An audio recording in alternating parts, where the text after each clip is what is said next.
Can you hear me? Is it any better? No? Is it okay? Okay, good, good. I appreciate the opportunity to be here today. There's no other group that I really appreciate more than people who are called to walk out their faith in the marketplace. I think so many years and so many times we have been taught that, you know, it's the pastors, it's the missionaries, it's the business guys are down there, probably close to the lawyers and some of the other ones down there. So you guys who... That's going to get you much better. All right, thank you. You guys who walk out your faith each and every day are heroes in my book, and it's just an honor and privilege to be able to speak to you. I want to be able today to really give you some knowledge. John Nesbitt from years ago has a saying. It says, "We are drowning in information, but we're starved for knowledge." And you know, in the day and age when we have information available at our fingertips, you would think, no, we're really not. We've got all the knowledge that we need. But the Bible says in Hosea, it says, "My people are perishing for lack of knowledge." And when you look at that, you say that is so applicable today, because we've got a lot of information out there, but it's not all based on truth, or it's not all, maybe it's just a little twisted, if you will. But true knowledge is what is so important. So today I hope to provide you a little bit of knowledge, but most importantly, knowledge is not useful unless it's applied. So hopefully today, some of what I'm talking about on excellence you'll be able to take back into your businesses, your organizations, your families, and actually apply it. Because there's a subject today that I'm really passionate about, and that is the pursuit of excellence. Now, I didn't always have that passion.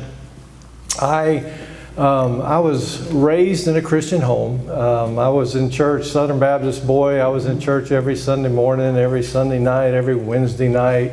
I was always in church. But you know, when I got old enough, I ran the other direction, because I didn't like the way Christianity was walked out in my home. And I just said, if that's Christianity, I don't want any part of it. And I pursued the business world. And that's where, you know, God had really shown me that I didn't realize it at the time, but, you know, I was like 10, 11 years old. I had my own lawn cutting business, and, you know, I was doing all of these things that an entrepreneur that's kind of in their blood does.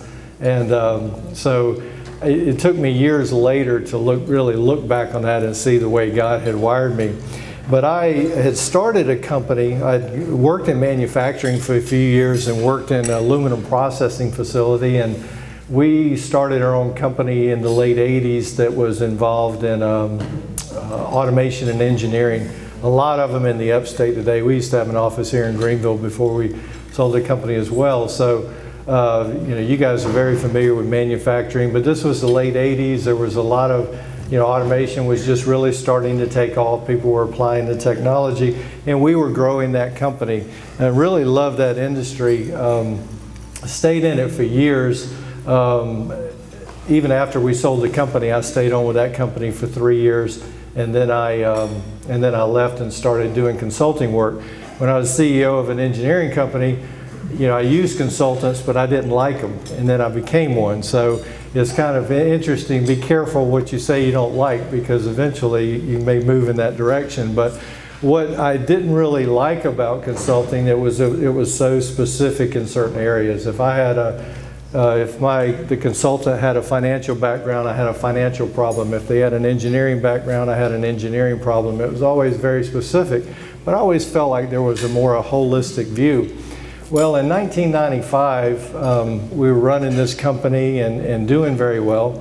And then something happened. I went to a Promise Keepers event in Atlanta, Georgia, and I'd been on the fence for a while with God. I just really couldn't buy into that whole religion thing. I didn't like religion, but when I went to that event, I saw 60-some thousand men and heard the message, and I said, that is really what needs to fill the void that was in my life, because I was trying to fill the void with many different things, you know, success and business and all of those things that can really drive us. And they're not bad things, but for me, I had made a commitment at that point to commit my life to Christ. And so I walked back in in a growing organization, and it was a very different time for me because I was the CEO of an organization. I really wasn't sure if I could run an organization with my newfound Christian principles, because I really didn't see it in the marketplace.